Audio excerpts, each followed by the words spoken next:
అందరికీ ప్రపంచ పర్యావరణ దినోత్సవ శుభాకాంక్షలు. ముందుగా ఈరోజు చాలామంది ప్రపంచ పర్యావరణ దినోత్సవాన్ని పురస్కరించుకొని అనేక రకాలైనటువంటి కార్యక్రమాలు చేసిన వారందరికీ కూడా అభినందనలు తెలియజేస్తూ ఉన్నాను. ఒక్కొక్కరు ఒక్కొక్క ప్రయత్నంగా, ఒకరు ఇంతకుముందే అన్న పోస్ట్ పెట్టాడు ఫేస్బుక్లో. సో తన వాటర్ ట్యాంక్ ఓవర్ఫ్లో అయిన తర్వాత నీళ్ళని చెట్టుకి మళ్లించడం వల్ల పాప వాళ్ళు చేసేటటువంటి ప్రయత్నం, కొంతమంది మొక్కలు నాటడం, కొంతమంది ప్లాస్టిక్కి ఇదేటటువంటి కార్యక్రమం, కొంతమంది కరోనా కారణం చేత బయట ఎక్కడ కార్యక్రమాలు చేయకపోయినా ఆన్లైన్లో కార్యక్రమాల్ని ఏర్పాటు చేసి సమాజంలో ఉన్నటువంటి వివిధ వర్గాల ప్రజలకు పర్యావరణ పైన అవగాహన చేసేటటువంటి ప్రయత్నం చేస్తూ ఉన్నారు. వారందరికీ కూడా అభినందనలు. సో ఈరోజు మనం ఏ రకంగా మన జీవన విధానాన్ని చిన్న చిన్న మార్పుల ద్వారా పర్యావరణ పరిరక్షణలో మనం కూడా భాగస్వామ్యం అవ్వచ్చు అనేటటువంటి అంశాలని, పర్యావరణానికి ఈకో లివింగ్, మన జీవన విధానం ఏ రకంగా ఉండొచ్చు అనేటటువంటి అంశాల పైన మాట్లాడడానికి నేను నిర్ణయం తీసుకోవడం జరిగింది. ముఖ్యంగా ఒక మనిషి బ్రతకడానికి కావాల్సినటువంటివి 3 ప్రధానమైనటువంటి అంశాలు: కూడు, గూడు, గుడ్డ. సో మనం తీసుకునేటటువంటి ఆహార పదార్థాలు ప్రస్తుతం రైతులు పండించేటటువంటి ప్రాసెస్ కనుక మనం చూసినట్లయితే అవన్నీ కూడా విష రసాయనాలతో, ఫెర్టిలైజర్స్ అండ్ కెమికల్స్తో ఆహార పంటల్ని పండించడం జరుగుతుంది. దాని ద్వారా ఫెర్టిలైజర్స్ అండ్ కెమికల్స్ ద్వారా అటు భూమి సారాన్ని కోల్పోవడమే కాకుండా మన ఆరోగ్యాన్ని కూడా అవి క్షీణింపచేస్తూ ఉన్నాయి. భూమి సారము మన ఆరోగ్యంతో పాటు భూమిలో ఉన్నటువంటి అనేక రకాలైనటువంటి భూమికి, పర్యావరణానికి మేలు చేసేటటువంటి క్రిమి కీటకాలు కూడా వాటి మనుగడని కోల్పోవడం జరుగుతూ ఉంది. అదేవిధంగా దానికి మరి ప్రస్తుతం మన ముందున్నటువంటి పరిష్కారం, మళ్ళీ మనమేమీ కొత్తగా పరిష్కారం కనిపెట్టాల్సిన అవసరం లేదు. కొన్ని వేల సంవత్సరాల నుంచి ప్రకృతి వ్యవసాయం, గో ఆధారిత వ్యవసాయం, సహజ వ్యవసాయం మన పెద్దలు గతంలో ఎప్పటి నుంచో వాటిని మొదలుపెట్టారు. సో ఈ ఫెర్టిలైజర్ కెమికల్స్ రావడం చేత అనుకోండి, అప్పుడున్నటువంటి పరిస్థితుల్లో జనాభాకి సరిపోయేంత ఆహార నిల్వలు ఇది చేయాలన్న కారణం చేత అనుకోండి, మనకి ఫెర్టిలైజర్స్, కెమికల్స్ వ్యవసాయ రంగంలోకి రావడం జరిగింది. మొదట్లో తక్కువ మోతాదులో వాడినప్పటికీ సో ఎక్కువ పంట తీయాలనేటువంటి రైతుల యొక్క ఆలోచన విధానం కావచ్చు, సరైన చెప్పేటటువంటి వనరులు లేకపోయే కారణం కావచ్చు, అధిక రసాయనాల వల్ల ఆరోగ్యానికి, పర్యావరణానికి హాని చేస్తూ ఉన్నారు. ఇప్పటికే చాలామంది ప్రకృతి వ్యవసాయం వైపు అడుగులు వేస్తూ ఉన్నారు. చాలామంది గో ఆధారిత వ్యవసాయం చేస్తూ సమాజంకి ఒక ఆదర్శంగా నిలబడేటటువంటి ప్రయత్నం చేస్తూ ఉన్నారు. కాకపోతే ఇక్కడ ఒక చిన్న పరిస్థితి ఏమొచ్చింది అంటే, ఒకప్పుడు ఏదైతే గో ఆధారిత పంటలు పండించినటువంటి రైతులు ఇప్పుడు మళ్ళీ అదే గో ఆధారిత పంటలు పండించేటటువంటి అవకాశం ఉన్నా వాటిని కొంచెం ఎక్కువ ధరకి విక్రయించాల్సినటువంటి పరిస్థితి ఏర్పడుతుంది. ఎందుకు అంటే భూమి చాలా సంవత్సరాలుగా ఫెర్టిలైజర్, కెమికల్కి అలవాటు పడి, సో మళ్ళీ ఒక్కసారిగా మనం సహజ ఎరువుని ఇచ్చేటప్పటికీ ఆ దిగుబడి అనేది మొదట్లో కొంత తక్కువ రావడం జరుగుతూ ఉన్నది. అదేవిధంగా కలుపు నియంత్రణలో ఫెర్టిలైజర్ అండ్ కెమికల్లో చేసినప్పుడు ఎక్కువ శాతం ఫెర్టిలైజర్, కెమికల్ వాడి దానిని నివారణ చేస్తూ ఉంటారు. కానీ సహజ వ్యవసాయంలో ఎక్కువ శాతం మనం అంటే మానవ వనరుల్ని ఉపయోగించాల్సినటువంటి పరిస్థితి ఏర్పడుతూ ఉన్నది.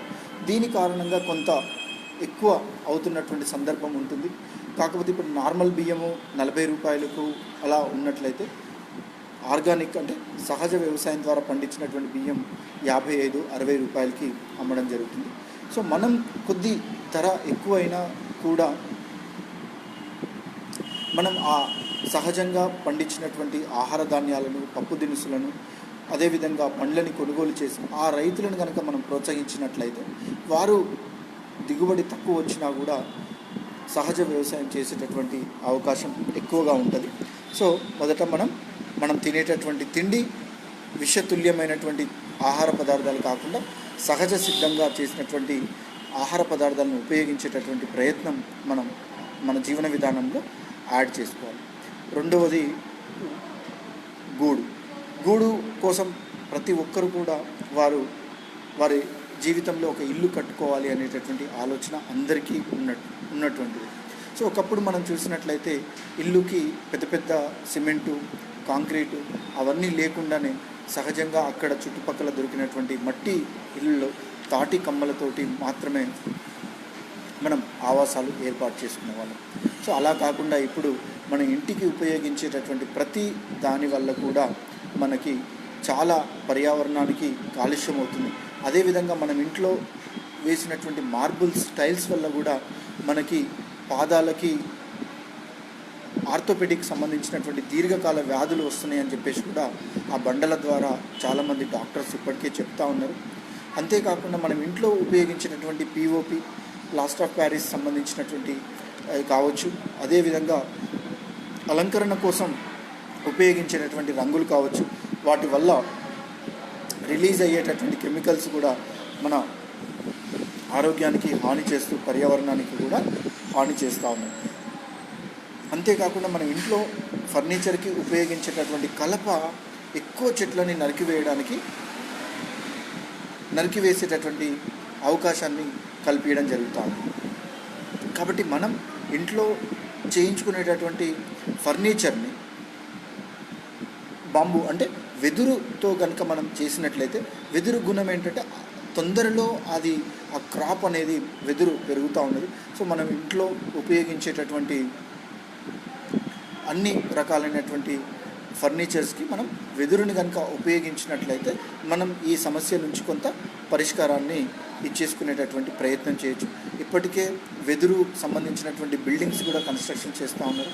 ఇప్పటికే వెదురు సంబంధించినటువంటి అనేక రకాల వెదురు బాంబూ ప్లేట్ కానీ, bamboo pens, bamboo brush, so వెదురుతో అనేక రకాలైనటువంటి ఉత్పాదనలు చేసి అటు పర్యావరణానికి ఇటు మన ఆరోగ్యానికి మేలు చేసే విధంగా చేయడం జరుగుతుంది. సో మనం ముఖ్యమైనటువంటి మన జీవన విధానంలో అనుకున్నటువంటి కూడు, గూడు, గుడ్డ, సో బట్ట ఏదైతే వస్త్రం మనం ఉపయోగిస్తున్నామో ఆ వస్త్రం వల్ల కూడా పర్యావరణానికి చాలా పెద్ద హాని జరుగుతాం. సో మరి మనం ఏ విధమైనటువంటి వస్త్రాలు వేయాలి అంటే మనకి ఇప్పటికే మన పెద్దలు ఆచరించి చూపించారు. చేనేత, ఖాదీ వస్త్రాలను మనం ధరించినట్లయితే మన ఆరోగ్యానికి మేలు చేయడం కాకుండా నేత పనివారికి కూడా మేలు చేయడం జరుగుతూ. ఇప్పటికే అన్న మారుతి ప్రకాష్ అన్న మొన్ననే నాకు ఒక కండువా సెల్లాని సిరిసిల్ల నుంచి తెప్పించి వారు నాకు బహుమానంగా ఇవ్వడం జరిగింది.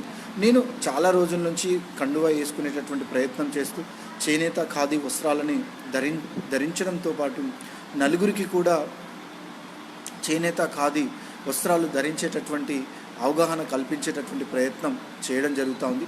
సో చాలామందికి డౌట్ వస్తూ ఉంటుంది, ఏ రకంగా మనం ధరించేటటువంటి వస్త్రాల వల్ల పర్యావరణానికి హాని కలుగుతుంది, లేదో మనం ధరించేటటువంటి వస్త్రాల వల్ల మేలు జరుగుతుంది అనేటటువంటి కొన్ని అనుమానాలు కూడా ఉంటాయి. మనం మామూలుగా సింథటిక్ క్లాత్స్ కనుక మనం చూసినట్లయితే అవన్నీ కూడా ఫ్యాక్టరీలలో పెట్రో కెమికల్స్ ద్వారా కూడా మనం చూస్తాం. సిఫాన్ బట్టలని, నైలాన్ బట్టలని, పాలిస్టర్ అని చెప్పేసి మనం బట్టలు చూస్తూ ఉంటాం.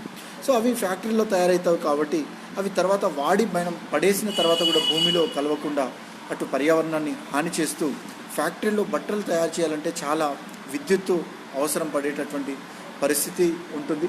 అదేవిధంగా ఫ్యాక్టరీలను ఏర్పాటు చేయడానికి కూడా చాలా ఉన్నటువంటి చెట్లను కూడా తొలగించేసి పెద్ద పెద్ద ఫ్యాక్టరీలు మనం కట్టడం వల్ల పర్యావరణానికి ఆ ఫ్యాక్టరీల నుంచి వచ్చేటటువంటి కాలుష్యము పర్యావరణానికి హాని చేస్తుంది. మరి అంతేనా, ఆరోగ్యానికి ఏ విధమైనటువంటి హాని లేదా అంటే ఆరోగ్యానికి కూడా హాని ఉంది. ఎందుకంటే మనది ఉష్ణ ప్రదేశం కాబట్టి మనం పాలిస్టర్ బట్టలు కనుక వేసినట్లయితే మన శరీరంలో ఉన్నటువంటి కూల్నెస్ని అది తగ్గించేసి వేడి చేసేటటువంటి టెంపరేచర్ని పెంచేటటువంటి ప్రయత్నం ఉంటుంది. సో కాబట్టి మనం వేసేటటువంటి వస్త్రాల వల్ల ఖచ్చితంగా మన ఆరోగ్యానికి అటు పర్యావరణానికి ఖచ్చితంగా నష్టం ఏర్పడుతుందని చెప్పవచ్చు. మరి ఏమి వస్త్రాలు మనం ధరించాలి అంటే మనం చేనేత ఖాదీ వస్త్రాలను కనుక ధరించినట్లయితే, ఎందుకు మరి చేనేత వస్త్రాలు ధరించినట్లయితే పెద్ద పెద్ద ఫ్యాక్టరీలు అవసరం లేదా? మరి మన భారతదేశంలో చాలా జనాభా ఉన్నది, మరి మగ్గాల మీద నేస్తే అంతమందికి మనం వస్త్రాలు అందించగలుగుతామా అని చెప్పేసి చాలామందికి సందేహం కలుగుతూ ఉంటుంది. కొంతమంది అప్పుడప్పుడు చెప్తూ ఉంటారు జనాభా పెరుగుతూ ఉన్నది, ఒకప్పుడు తక్కువ జనాభా ఉన్నది కాబట్టి నేత బట్టలతోటే సరిపోయేది, కానీ రోజు రోజుకి భారతదేశ జనాభా 130 కోట్ల మంది జనాలు ఉన్నటువంటి వాళ్ళకి కేవలం మగ్గాల ద్వారానే నేస్తే సరిపోతుందా అని చెప్పేసి చాలామందికి అనుమానం వస్తూ ఉంటుంది. అలా ఏమీ లేదు. ఎందుకంటే మన భారతదేశంలో సుమారుగా వ్యవసాయ రంగం తర్వాత అతిపెద్ద రంగం చేనేత రంగం. సో వారికి ఆ చేనేత రంగానికి ఉపాధి లేకపోవడం వల్ల వాళ్ళు అనేక రకాలైనటువంటి కార్యక్రమాలకి వారు అనేక రకాలైనటువంటి వృత్తిలోకి వారు వెళ్ళడం జరుగుతుంది. ఒకవేళ మళ్ళీ అందరం కనుక చేనేత వస్త్రాలని ధరించేటటువంటి ప్రయత్నం కనుక చేస్తే తప్పకుండా నేత సోదరులందరూ కూడా మళ్ళీ వారు తిరిగి వచ్చి నేత వస్త్రాలని నేసి మనందరికీ సరిపోయేటటువంటి బట్టలే కాదు, మిగతా ప్రపంచానికి కూడా వాళ్ళు బట్టలు తయారు చేసి ఎక్స్పోర్ట్ చేసేంత మానవ వనరులు మన భారతదేశంలో ఉన్నాయి. అదేవిధంగా ఇప్పటికే చాలా రకాలైనటువంటి వ్యాపారాలు ఆ వృత్తి వారు ఆ కులం వారే కాకుండా మిగతా కులాల వారు కూడా ఆ వృత్తులను వారు చేపట్టడం. ఫర్ ఎగ్జాంపుల్ ఇప్పుడు మనం సెలూన్ షాపులు కనుక చూసుకున్నట్లయితే చాలామంది ఇప్పుడు చూసినట్లయితే బ్యూటీ పార్లర్ల పేరుతో కావచ్చు, అదేవిధంగా ఇంకా చాలా మోడ్రన్ టెక్నాలజీ వచ్చేసి చాలామంది కూడా ఆ సెలూన్ షాప్స్ ఇప్పుడు పెట్టడం జరుగుతుంది. కాకపోతే దానికి హెయిర్ కటింగ్ అని చెప్పే పదం కాకుండా వేరే రకమైనటువంటి పదాలు వాడి వాటిని ఇది చేస్తూ ఉన్నారు. అదేవిధంగా టైలరింగ్ చూసినట్లయితే ఒకప్పుడు కేవలం దర్జీలు మాత్రమే నేర వృత్తి వారు మాత్రమే ఆ బట్టలన్నీ కుట్టేవారు, కానీ ఈరోజు మనం చూసినట్లయితే ఆ టైలరింగ్ పని చాలా కులాల వారు కూడా దాంట్లోకి చేస్తూ ఉన్నారు. ఒకవేళ నిజంగా ఎక్కువ డిమాండ్ కనుక ఉంది, సరిపోవట్లేదు అన్నప్పుడు చాలామంది కూడా మగ్గాలు నేర్చుకొని మళ్ళీ వాళ్ళు కూడా వస్త్రాలు తయారు చేసేటటువంటి అవకాశం కూడా లేకపోలేదు. సో దాంట్లో విషయానికి వస్తే ఇప్పటికే మన కేంద్ర ప్రభుత్వం కానీ రాష్ట్ర ప్రభుత్వం కానీ చాలా చేనేతను ప్రోత్సహించాలని చెప్పేసి అనేక రకాలైనటువంటి కార్యక్రమాలు వాళ్ళు చేస్తూ ఉన్నారు. తెలంగాణ ప్రభుత్వం విషయానికి వస్తే ఇప్పటికే ప్రతి సోమవారం కూడా ప్రతి ప్రభుత్వ అధికారి చేనేత వస్త్రాలని ధరించాలి అనేటటువంటి ఒక నిబంధనను కూడా పెట్టి సమాజంలోకి తీసుకెళ్లాలనేటటువంటి ప్రయత్నం చేస్తున్నారు.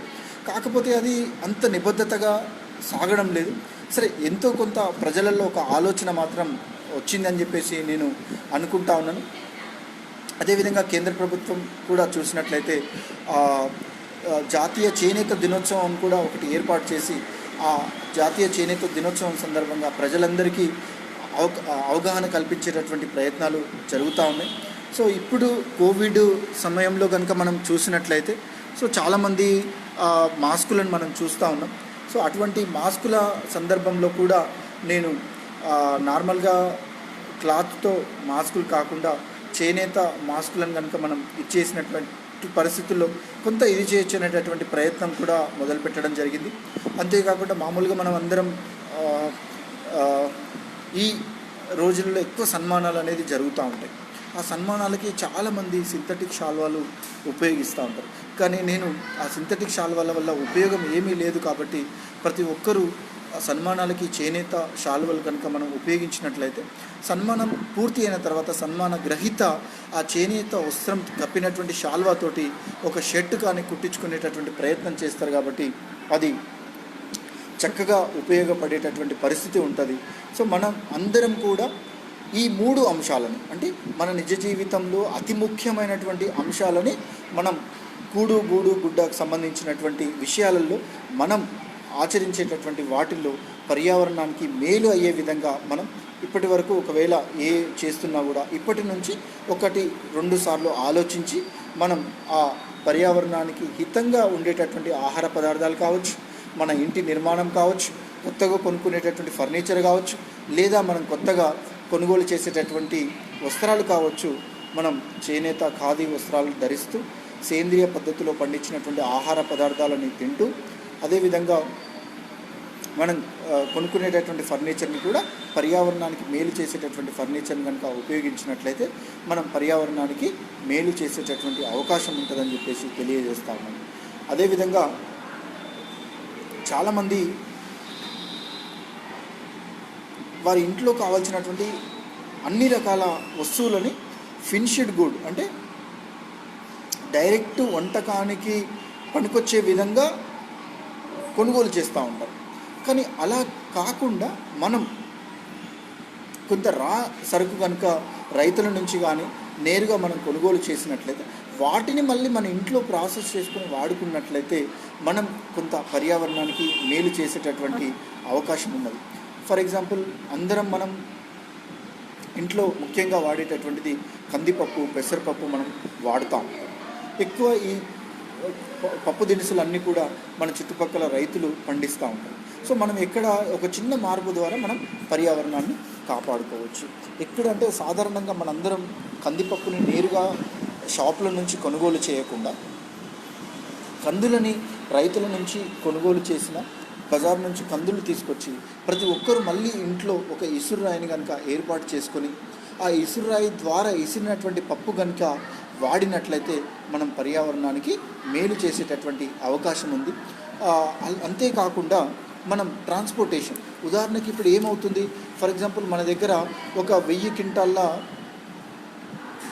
కందులు రైతులు పండించి ఈ 1000 క్వింటాలని వేరే హైదరాబాదుకో బొంబాయి నగరాలకో పంపించి అక్కడ పెద్ద పెద్ద మిల్లులల్లో కందులని పప్పుగా మార్చి ఆ పప్పు మళ్ళీ మన దగ్గరికి రావడం జరుగుతుంది. ఈ ప్రాసెస్లో అనేక రకాలైనటువంటి ట్రాన్స్పోర్టేషన్ కావచ్చు, ప్యాకింగ్ కావచ్చు, ఈ ప్రాసెస్లో చాలా పర్యావరణానికి హాని చేసేటటువంటి ప్రాసెస్ జరుగుతూ ఉంది. అలా కాకుండా మనం నేరుగా కందులను కొనుగోలు చేసి ఇసురురాయిని ఉపయోగించి మనం కనుక పప్పు తయారు చేసుకున్నట్లయితే కల్తీ లేనటువంటి పప్పుని పర్యావరణ హితంగా మనమే తయారు చేసుకొని మన ఇంట్లో ఉపయోగించుకోవచ్చు. సో దీనికి మనం చేయాల్సిందల్లా మన ఇంట్లో ఇప్పటికే చాలామంది ఇళ్లలో ఇసురాలు ఉన్నాయి, వాటిని బయటికి తీసి మనం కుటుంబ సభ్యులందరం కూర్చొని ఒక సరదాగా అదొక యాక్టివిటీ లాగా ఒక సినిమాకి వెళ్తే ఎట్లయితే ఆనందంగా జోష్గా వెళ్తామో అలానే ప్రతి వారంలో ఒకరోజు కానీ 15 రోజులకు ఒకరోజు కానీ నెలకు ఒకరోజు కానీ మన కుటుంబానికి సరిపడా ఆ కందులని పప్పుగా మార్చేటటువంటి ప్రయత్నం చేస్తూ సరదాగా ఆడుకుంటూ కుటుంబ సభ్యులతో కలిసి చేసుకున్నట్లయితే వారు కూడా ఆనందంగా ఉంటారు. అలా కాకుండా మనం కందులు తీసుకొచ్చి మన శ్రీమతికి అప్పచెప్పి మీరు ఇప్పటి నుంచి కందిపప్పు కాదు మేము కందులు తెస్తాం, మీరు కందిపప్పు చేసి మాకు వంటలో వాడండి అంటే వాళ్ళు కోపగించుకొని ఇబ్బంది పడేటటువంటి పరిస్థితి వస్తుంది. అలా కాకుండా మనం కూడా మన పిల్లలతో పాటు మన సకుటుంబ సమేతంగా కూర్చొని కందులను కనుక మనం విసిరినట్లయితే వాళ్ళందరూ కూడా వాటిని పాజిటివ్గా తీసుకొని యాక్సెప్ట్ చేసేటటువంటి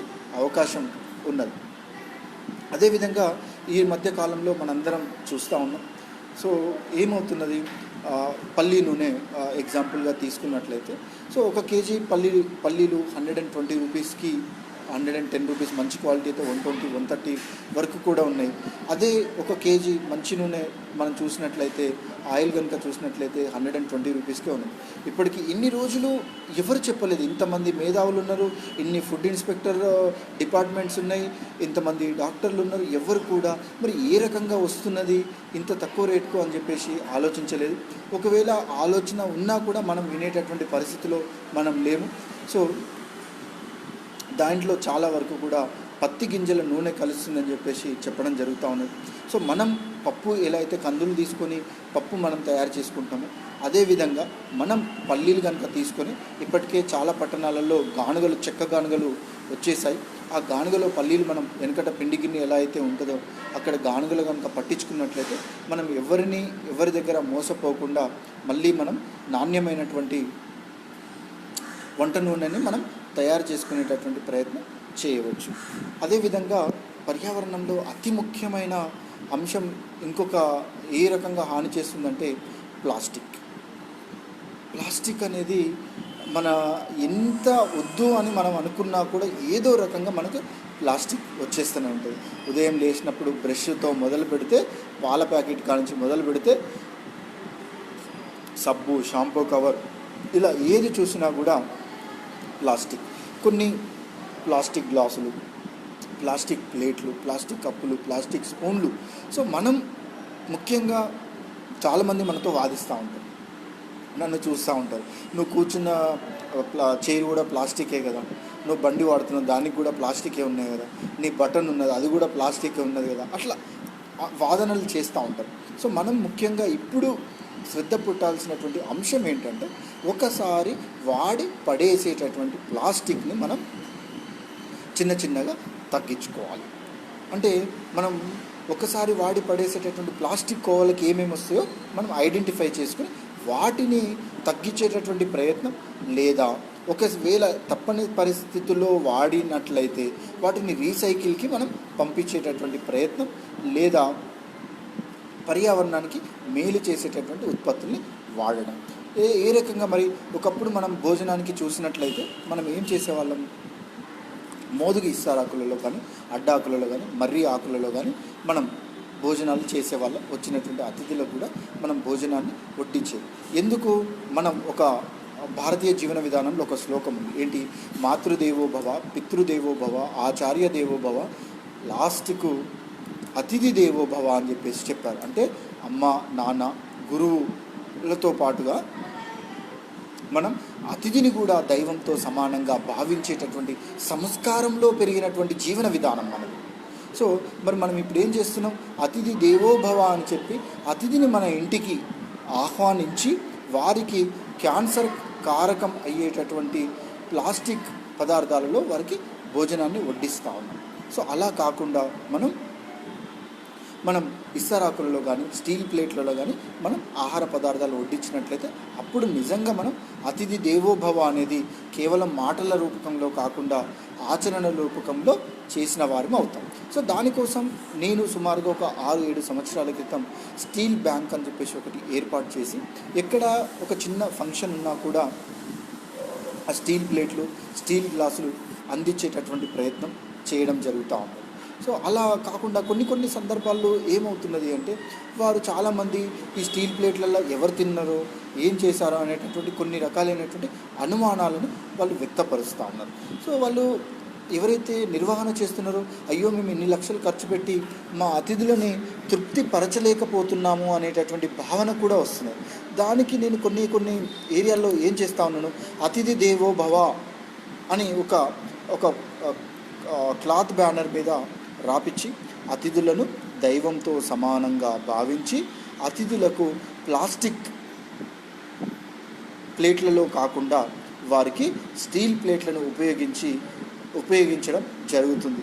సో దీనికి సహకరిస్తున్న అతిథి దేవుళ్ళందరికీ కూడా అభినందనలు, ధన్యవాదాలు అని చెప్పేసి రాయించడం వల్ల ఎవరికైనా ఏ రకమైనటువంటి నెగిటివ్ ఆలోచన ఉన్నా కూడా ఆ బ్యానర్ చూడగానే, అరే వీళ్ళు ఒక గొప్ప సంకల్పంతో ఈ కార్యక్రమాన్ని చేస్తున్నారు కాబట్టి నేను ఈ సందర్భంలో నా అనుమానాలని వ్యతిరేకించకుండా దానికి వంతుగా నేనేం చేయగలుగుతానని చెప్పేసి వాళ్ళు వాళ్ళ ప్రశ్నలు వేయకుండా ఎవరైతే కార్యక్రమాన్ని నిర్వహిస్తున్నారో వారి దగ్గరికి వచ్చి అభినందనలు కూడా చెప్పినటువంటి సందర్భాలు చాలా ఉండడం జరిగింది. అంతేకాకుండా అయితే మరి ఈ ప్లాస్టిక్ ఆల్టర్నేటివ్, స్టీల్ కంటే ఆల్టర్నేటివ్ ఇంకా ఏముంది అనేటటువంటి ఆలోచన చేసినప్పుడు మోదుగు, ఇస్తారాకులు, అడ్డ ఆకులు మనకి అందుబాటులో ఉన్నాయి. కానీ అవి నిలబడి తినడానికి అనుకూలంగా లేవు అనేటటువంటి కారణం చేత చాలామంది ఆసక్తి చూపట్లేదు. సో దానికి మేము హైదరాబాద్లో ఒక వ్యక్తి ఇప్పటికే ఆకులని మనం కిందంగా అట్ట పెట్టేసి దాని మీద ప్లాస్టిక్ లేయర్ బదులు ఇస్తరాకును పెట్టేటటువంటి ప్రయత్నం చేసి వాటిని చేస్తే మేము సుమారుగా ఒక 5-6 సంవత్సరాల నుంచి కూడా ఆ ఆకులని మనకి అంటే నిలబడి తినడానికి కూడా అనుకూలంగా ఉండే విధంగా ఆ ప్లేట్స్ని ఇప్పటికే తయారు చేసి నేను చాలామంది మార్కెట్లో వారికి అందుబాటులోకి తెచ్చే విధంగా ప్రయత్నం చేయడం జరిగింది. సో అదేవిధంగా ఇంకా ముఖ్యమైనటువంటిది ఏంటంటే ఒకసారి వాడి పడేసేటటువంటి ప్లాస్టిక్ కవర్, అది చాలా ఎక్కువ కాలుష్యాన్ని క్రియేట్ చేస్తూ ఉన్నది. సో ఎక్కడ హోటల్కి వెళ్ళినా పార్సల్ చేయడంలో కానీ, అదేవిధంగా కూరగాయలకు వెళ్ళినప్పుడు కానీ, అదేవిధంగా ఇంకా ఎక్కడైనా వెళ్ళినటువంటి సందర్భాలలో ప్లాస్టిక్ అనేది ఇది అవుతూ ఉన్నది. సో చాలామంది దీంట్లో ఏంటంటే ఇంతమంది ప్రజలకి అంటే 130 కోట్ల మందికి రిక్వెస్ట్ చేసి అవగాహన కల్పించి ఇన్ని కష్టాలు పడే బదులు నేరుగా ప్రభుత్వమే కనుక ఆ ఒకసారి వాడి పడేసేటటువంటి ప్లాస్టిక్ని సమాజంలోకి తీసుకురాకపోయినట్లయితే ప్రజలు ఎవ్వరు కూడా వాడరు కదా, మరి ఎందుకు ఇన్ని రకాలైనటువంటి ప్రయత్నాలు చేస్తున్నారని చాలా సందర్భాలలో నన్ను కూడా చాలామంది గొడవ పెట్టుకోవడం, తిట్టడం, సో ఆ రకమైనటువంటి ప్రయత్నాలు జరుగుతూ ఉంటాయి. సో ప్రభుత్వాలకి ఉన్నటువంటి ఆబ్లిగేషన్స్, ప్రభుత్వాలు ఇచ్చినటువంటి కొన్ని నిబంధనలు వాటిని పక్కదారి పట్టియడము, లేదంటే సో వాళ్ళకున్నటువంటి ఆబ్లిగేషన్స్ వల్ల వాళ్ళు ఆ పని చేయలేకపోతూ ఉన్నారు. సో ఒక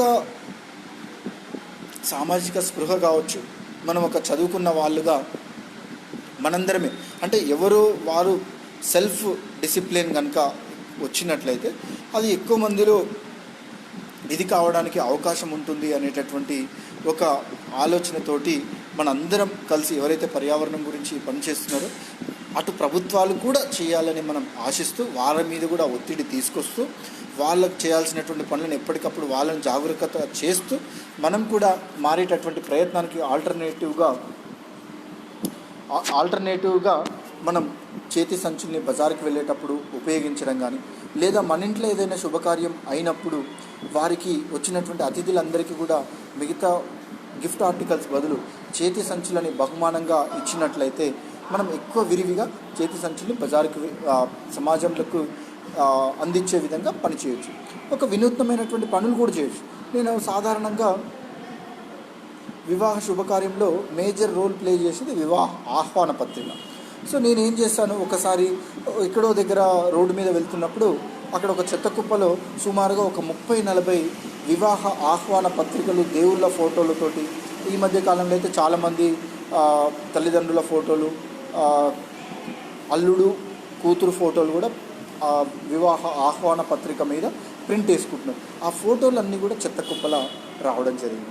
అది చూసి ఈ రకంగా మనం ఇటు పర్యావరణానికి నష్టం చేస్తూ అటు వేస్ట్ చేస్తూ ఉన్నాం కదా అని చెప్పేసి ఒక క్లాత్ సంచి మీదనే మనం ఆహ్వాన పత్రికని ఎందుకు ముద్రించి మనం అతిథులకి బంధువులకి పంచిపెట్టకూడదని చెప్పేసి ఒక ఆలోచన చేసినప్పుడు, ఒక తెలిసిన వారికి నా ఆలోచన పంచుకున్నప్పుడు మేము ఖచ్చితంగా ఇంప్లిమెంట్ చేస్తామని 1000 మంది బంధువులకి వారు 1000 సంచుల్ని కుట్టించి ఆ సంచుల మీద ఆహ్వాన పత్రికను ప్రింట్ వేసి దానికి రోల్ లాగా చేసేసి దానికి వాళ్ళకి 1000 మంది బంధువులకు కూడా కార్డు వాళ్ళు డిస్ట్రిబ్యూట్ చేయడం జరిగింది.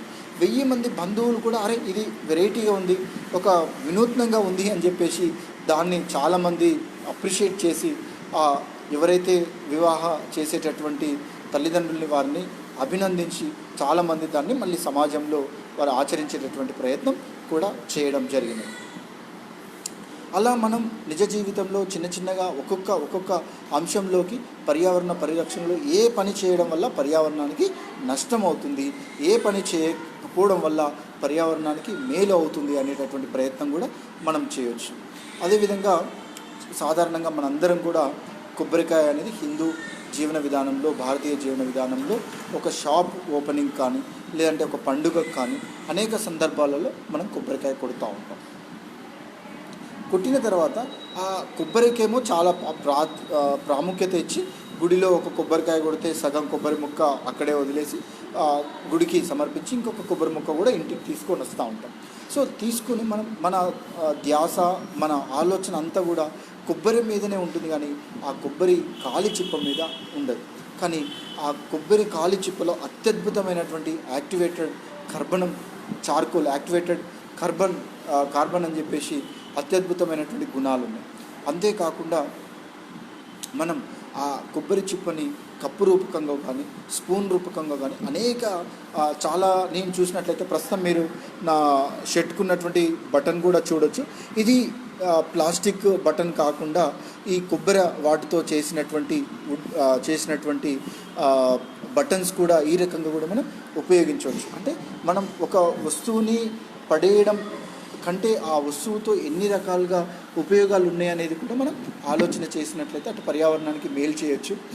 మీకు ఈ కొబ్బరి చిప్పకి ఎంత విలువ ఉందో మీరు చేయాలి అంటే మీరు ఇంకొక మొబైల్లో కానీ ఈ మన వీడియో కాల్ అయిపోయిన తర్వాత కానీ అమెజాన్లోకి వెళ్ళిపోయి ఎంటీ కోకోనట్ షెల్ కాస్ట్ అని చెప్పేసి మీరు కొట్టండి, మీరు ఆశ్చర్యపోతారు. దాంట్లో సుమారుగా 600 రూపాయలు 700 రూపాయలు ఒక ఖాళీ కొబ్బరి చిప్ప కాస్ట్ పెట్టి దానికి 30% 40% డిస్కౌంట్ పెట్టి మనకి 200 రూపాయలకి ఖాళీ కొబ్బరి చిప్ప అమ్ముతూ ఉన్నారు. అంటే ఎంత వాల్యూ థింగో మీరు ఆలోచన చేయండి. సో అట్లా మనం మన ఇంట్లో ఆ కొబ్బరి తురిమేటటువంటి ప్రయత్నం చేస్తూ ఆ కొబ్బరి చిప్పల్ని కూడా మనం ఉపయోగంలోకి తెచ్చుకునేటటువంటి ప్రయత్నం చేస్తే పర్యావరణానికి మేలు చేసే విధంగా మనం చేయగలుగుతాం. అదేవిధంగా ఇప్పటికే చాలా చూస్తూ ఉన్నాం, సమాజంలో చాలా ఆలోచనలు వస్తూ ఉన్నాయి. సాధారణంగా నేను ఒకసారి మహబూబ్ నగర్ జిల్లా మానాజిపేట గ్రామానికి వెళ్ళినప్పుడు అక్కడ ఒక పుప్పడి చెట్టు తన ఇంటి పక్కన బయట ఉన్నది. సో బయట పుప్పడి చెట్టు ఉంటే అందరూ వచ్చి పుప్పడికాయలు నేరుగా తెంపుకొని పోతున్నారు. ఆ ఓనర్కి బాగా కోపం వచ్చినది. అరే, ఈ పుప్పడి పండ్లు నాకు ఒకటి కూడా ఉంచకుండా అందరు బయట వాళ్ళే తీసుకెళ్తున్నారు అని చెప్పేసి ఆ పుప్పడి చెట్టు ఏదైతే ఉన్నదో దాన్ని నిర్దాక్షిణ్యంగా కొట్టి అక్కడ పడేశాడు. నేను రోడ్డు పైన వెళ్తున్నప్పుడు చూశాను, దానికి సుమారుగా ఒక 30-40 పుప్పడికాయలు అలానే కాయలు పండుని ఉన్నాయి. అది చూసినప్పుడు కొద్దిసేపు బాధపడి ఆ పుప్పడి కాడని నేను పట్టుకున్నాను. ఆ పట్టుకున్నటువంటి సందర్భంలో ఊసి వచ్చినటువంటి సందర్భంలో చూస్తుంటే అప్పుడు నాకు ఇట్లా పట్టుకొని కొంచెం బాధపడుతూ దాన్ని తీక్షణంగా ఆకును చూస్తున్నప్పుడు, కాడను చూస్తున్నప్పుడు దానికి ఒక పైపు లాగా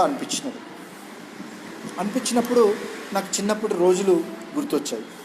చిన్నప్పుడు చూసినట్లయితే ఆమ్దపు కాడలతోటి బాగా వర్షం పడినప్పుడు మా ఇంటి ముందల చిన్న వాట వెళ్తుంటే చిన్న చిన్న కట్టలు పెట్టేసి ఆ కట్టలో నీళ్ళని బయటికి ఇంజన్ ద్వారా పోపిస్తున్నాం అనేటటువంటి భావం వచ్చింది. మేము అందరం ఆడుకుంటూ ఆ పుప్పడి కాలువని మేము ఏర్పాటు చేసుకున్న చిన్న చిన్న కాలువల రూపకంగా ఏర్పాటు చేసి మధ్యన ఒక అడ్డుకట్ట వేసి ఈ పుప్పడి కాడలు పెడితే ఈ పైపు ద్వారా నీళ్లు పోయేటటువంటి ఇది అవుతుంది. సో ఆ చిన్న నాకు ఆ చిన్నప్పటి రోజులు ఆ సంఘటన కనెక్ట్ అయ్యి మళ్ళీ నాకు ప్రస్తుతం మనందరం కొబ్బరి బొండాలు విరివిగా తాగుతూ ఉన్నాం. ఆ కొబ్బరి బొండాలకు మనం ఏం చేస్తున్నాం, ఒకప్పుడు అయితేనే కొబ్బరి బొండాలు నేరుగా ఏ విధమైనటువంటి స్ట్రా లేకుండా మనం కొబ్బరి బొండాలు తాగేసేవాళ్ళం. కానీ అది ఏమైపోయింది, రోజు రోజుకి అరే ఎక్కడ మీద పడితే మరకలు అవుతాయో, నేరుగా గొంతులోకి వెళ్తే ఇబ్బంది అవుతుందో అనేటటువంటి అంశాలతోటి మనకి స్ట్రా ఎప్పుడైతే వారు వెస్ట్రన్ కల్చర్ వాళ్ళు మనకి ఆ ప్లాస్టిక్ స్ట్రాని మనకి తీసుకొచ్చారో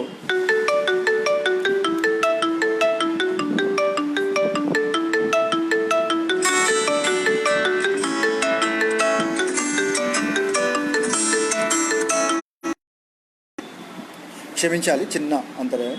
సో అది అనిపించి మనం ఇది కొబ్బరి బొండాలో ఈ పప్పాయి కాడల్ని కానీ లేదా ఆమ్దప్ కాడల్ని కానీ ఎందుకు మనం ఉపయోగించి స్ట్రాలాగా ఉపయోగించి మన ఆరోగ్యాన్ని కాపాడుకుంటూ అటు పర్యావరణాన్ని కాపాడకూడదు అనేటటువంటి అంశాన్ని వచ్చి నేను అది నలుగురికి చేరదేసేటటువంటి ప్రయత్నం చేస్తూ, ఉదాహరణకి రైతులకు కూడా మేలు. ఎందుకంటే పప్పాయి పంట సాగు చేస్తే వారు కేవలం ఆ పుప్పడి పండ్ల ద్వారానే మాత్రమే లాభాన్ని కొంత డబ్బును పొందుతున్నారు. కానీ ఆ కాడలు మొత్తం కూడా వృధాగా పోతూ ఉన్నాయి. కానీ ఈ రకంగా వారు చేసినట్లయితే కట్టల రూపకంగా కట్టి ఒక 100కి తక్కువ రూపాయి అయినా ఫస్ట్ తక్కువ కాస్ట్ అయినా కూడా అవి అందించేటటువంటి ప్రయత్నం చేస్తే అటు పర్యావరణానికి ప్రకృతికి మేలు చేయొచ్చేటటువంటి అంశాలని నలుగురికి పంచుకోవడం కూడా జరిగింది.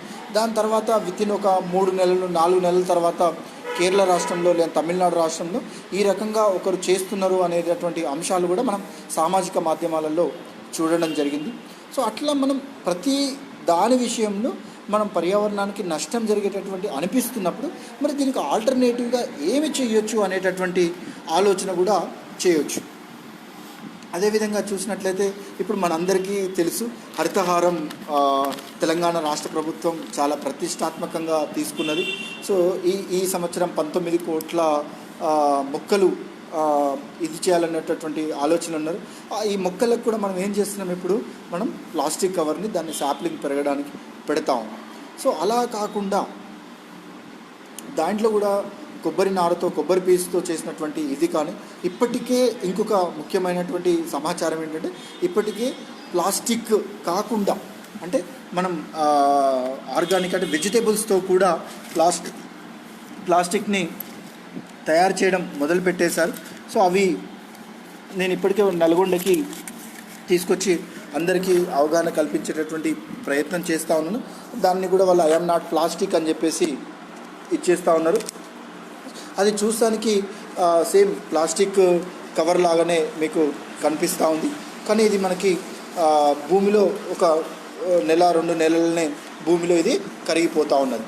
సో అదేవిధంగా మరి ఎలా గుర్తుపట్టాలి ఇది ప్లాస్టిక్కా లేదు అంటే బయోడిగ్రేడబుల్ ప్లాస్టిక్కా ఎలా గుర్తుపట్టాలి అంటే, నార్మల్గా ఒక ప్లాస్టిక్ కవర్ని కాల్చినప్పుడు అది మొత్తం అవాపరేట్ అయిపోయి కెమికల్ అంతా గాలిలో కలిసిపోతుంది.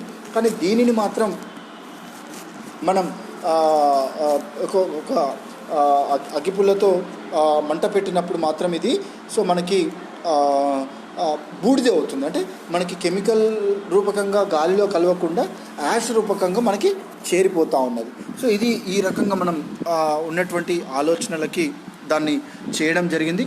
అంతేకాకుండా సేమ్ మనకి ప్లాస్టిక్ని పోలినటువంటి ప్లాస్టిక్ ద్వారా ఎన్ని రకాలైనటువంటి లాభాలు ఉన్నాయో అదే విధముగా ఇప్పటికే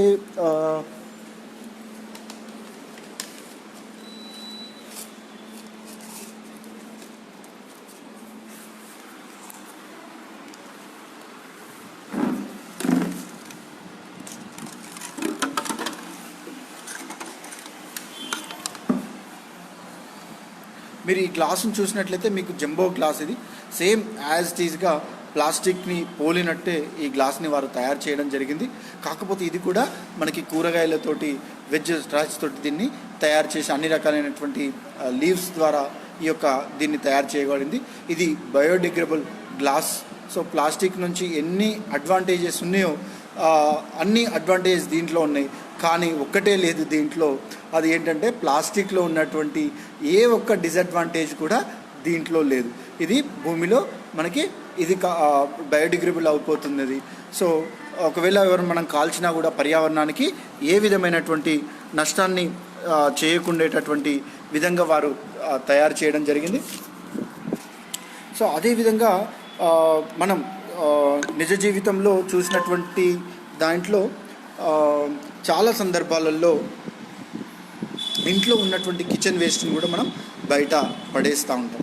సో అలా కిచెన్ వేస్ట్ని బయట పడేయకుండా మనం ఇనిషియల్ స్టేజ్లో ఎక్కువ కాకపోయినా కొంత వెజిటేబుల్ కట్ చేసినటువంటి వేస్ట్ కానీ పండ్ల యొక్క తొక్కలు కానీ ఒక కంపోస్ట్ పిట్ ఒక డబ్బాలో మనం చేసుకొని ఇచ్చేసినట్లయితే మనం కొంత చెత్తని కూడా భూమికి భారంగా కాకుండా ఆ చెత్త ద్వారా కంపోస్ట్ చేసి దాని ద్వారా ఆ కంపోస్ట్ని ఎరువుగా అయిన తర్వాత మళ్ళీ తిరిగి మనం మొక్కలకి మనం ఇది చేసుకునేటటువంటి ప్రయత్నం కూడా చేయవచ్చు. అదేవిధంగా చాలా పెద్ద ఇప్పుడు హాట్ టాపిక్ లాగా మారినటువంటి ఇంకొక అంశం ఏంటంటే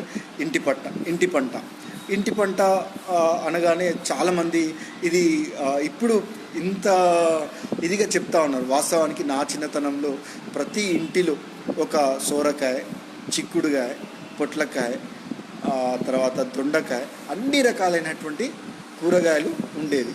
సో ఏం చేసేవాళ్ళం, ఒకవేళ మా ఇంట్లో సొరకాయ చెట్టు ఉన్నట్లయితే వేరే వాళ్ళకి ఇస్తే వేరే వాళ్ళ ఇంట్లో ఉన్నటువంటి కాకరకాయలు కానీ చిక్కుడుకాయలు అట్లా గ్రామం మొత్తం కూడా ఒకరింట్లో ఉన్నాయంటే ఇంకొకరింటికి ఆ రకంగా ఆకుకూరలు కానీ ఆకుకూరలు తక్కువ అవకాశం ఉండేది, ఎక్కువ కాయగూరలు మాత్రమే ఎక్కువ మంది ఇళ్లల్లో వేసుకునేటటువంటి వాళ్ళు.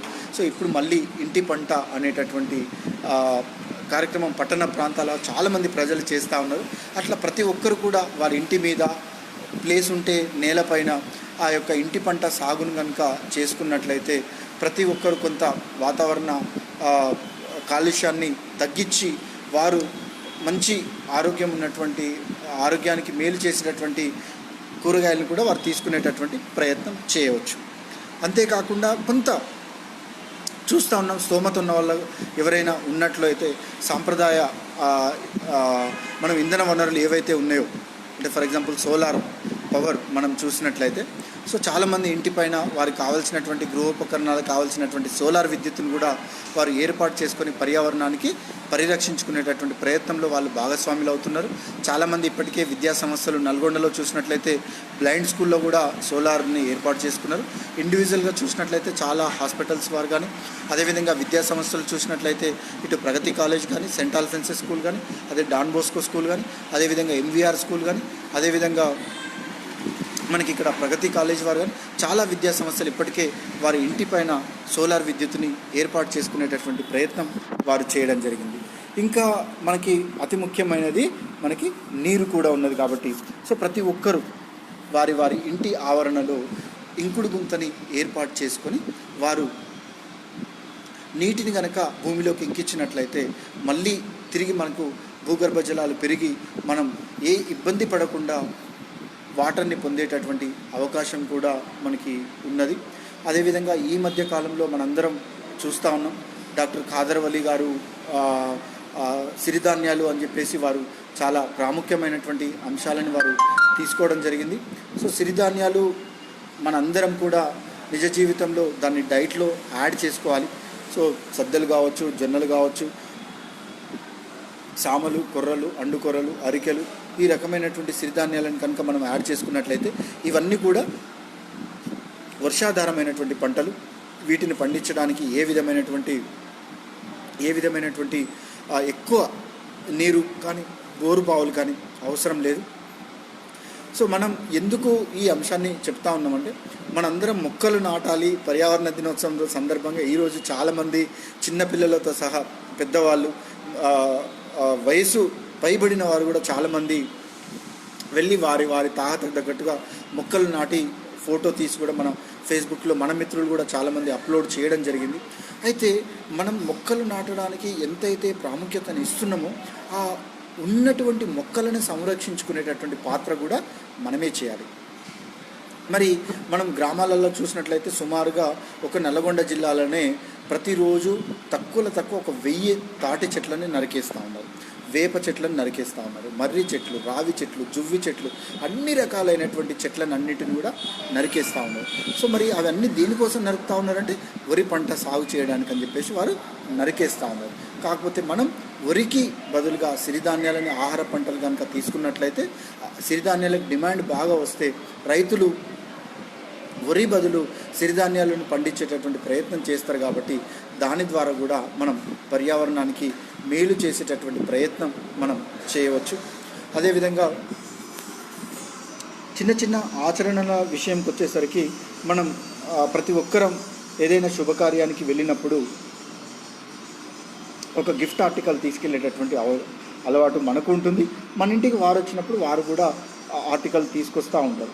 సో మనం అలా కాకుండా ఎక్కడికి వెళ్ళినా కూడా ఒక మొక్క కానీ, ఒక చేనేత వస్త్రం కానీ, ఒక ప్రకృతి వ్యవసాయం ద్వారా పండించినటువంటి రైతు పండించిన పండ్లు కానీ, బియ్యం కానీ వారికి మనం బహుమానంగా కనుక ఇచ్చినట్లయితే సో వారు స్ఫూర్తి పొంది, అక్కడికి వచ్చినటువంటి అతిథులందరూ కూడా స్ఫూర్తి పొంది మళ్ళీ మనకి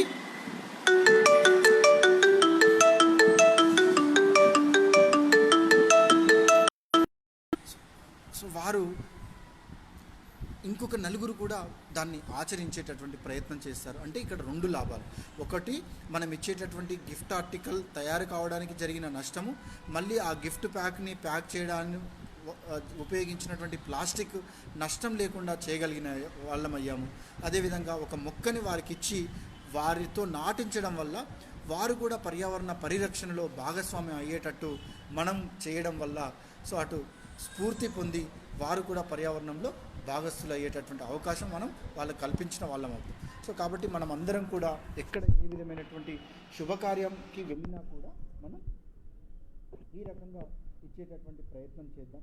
అదేవిధంగా ఇప్పుడు చాలామంది పుట్టినరోజులు జరుపుకుంటూ ఉన్నారు. సో పుట్టినరోజుల సందర్భంగా ప్రతి ఒక్కరూ కేక్ అనేది అది చాలా సర్వసాధారణమైపోయింది.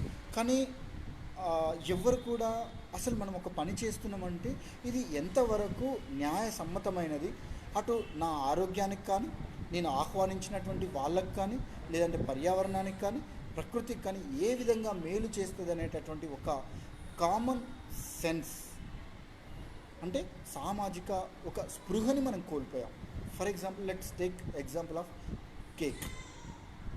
సో పుట్టినరోజు అనగానే మనం ఏం చేస్తాం, మన ఇష్టమైనటువంటి వాళ్ళ పేర్లు ఆ కేక్ మీద రాయించి మనం వాళ్ళ చేతికి ఒక కత్తి ఇచ్చి ఆ కత్తితోటి వాళ్ళ పేరుని వాళ్ళే కోసుకునే విధంగా మనం ప్రయత్నం చేసి ఆ రకంగా మనం అటు అంటే అది ఏ రకంగా సెన్స్తో ఆలోచించినా మన పేరుని మనమే కత్తితో కోసుకోవడం అనేది అసలు ఆలోచిస్తేనే అది ఇబ్బందికరమైనటువంటి పరిస్థితి. కాకపోతే ఎవరో ఒకరు ఎప్పుడో చేశారు, ఆ చేసిన దాన్ని వాళ్ళ కల్చర్లో అలా చేసుకున్నారు వాళ్ళు, దాన్ని మనందరం అడాప్ట్ చేసుకొని అలా చేసుకుంటూ పోతా ఉన్నాం.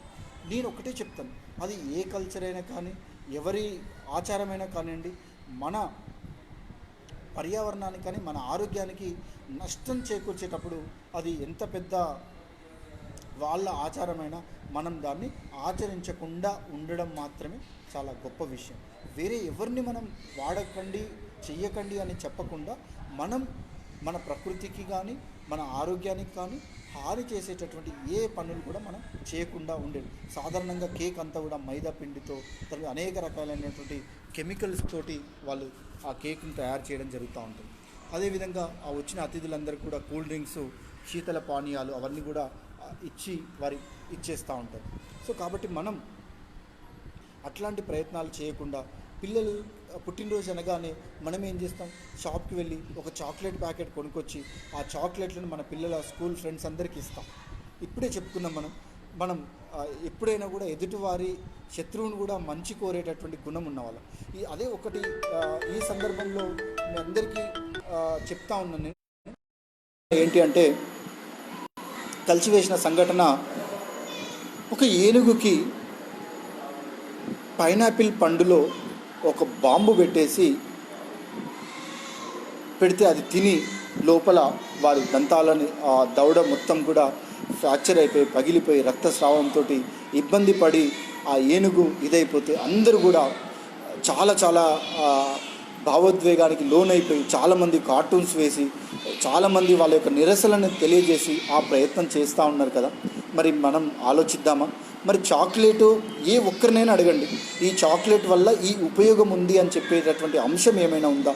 ప్రతి ఒక్కరికి తెలుసు, చాక్లెట్ తినడం వల్ల పళ్ళు పుచ్చిపోతాయి, ఆరోగ్యం పాడవుతుంది, అదేవిధంగా ఆ చాక్లెట్ కవర్ వల్ల పర్యావరణానికి నష్టం అవుతుంది అని చెప్పేసి ప్రతి వాళ్ళకి తెలుసు. అంతెందుకు, మీ ఇంట్లో ఉన్న పిల్లల్ని కూడా నాన్న చాక్లెట్ మంచిదా కాదా అంటే మంచిది కాదు అని చెప్తారు. మరి ఏమవుతుంది అంటే పళ్ళు పుచ్చిపోతాయి అని చెప్తారు. కానీ అదే మన పుట్టినరోజు నాడు మన స్నేహితులందరికీ కూడా మనం చాక్లెట్లని డిస్ట్రిబ్యూట్ చేస్తూ ఉన్నాం. అంటే ఏంటి, నువ్వు చేసే పని వల్ల అంటే ఎవరో ఒకరు అది చాక్లెట్స్ని అలా చేయడం మొదలుపెట్టారు, దాన్ని మనం అది తప్పు అని తెలిసినా కూడా ఆచరిస్తూ ఉన్నాం. సో దీనికి నేనేం చేస్తూ ఉన్నాను, ఎవరికి చెయ్యకు అని అట్లా చెప్పకుండా నేను ప్రతి స్కూల్కి వెళ్ళి అక్కడ ఎవరిదైనా పుట్టినరోజు నాడు ప్రేయర్ సమయంలో పాల్గొని ఆ రకంగా వాళ్ళ తరపున నేనే పల్లి ముద్దలు తీసుకెళ్ళి, మీరు ఈ రకంగా పల్లి ముద్దలు కానీ నువ్వు ముద్దలు కానీ ఖర్జూర పండ్లు కానీ ఈ రకంగా మీరు ఇచ్చినట్లయితే మనం అటు పర్యావరణానికి మేలు చేసిన వాళ్ళం అవుతాం, అటు మీ స్నేహితుల యొక్క ఆరోగ్యాన్ని కాపాడిన వాళ్ళం అవుతాం అని చెప్పేటటువంటి ప్రయత్నం చేస్తూ ఉన్నాను.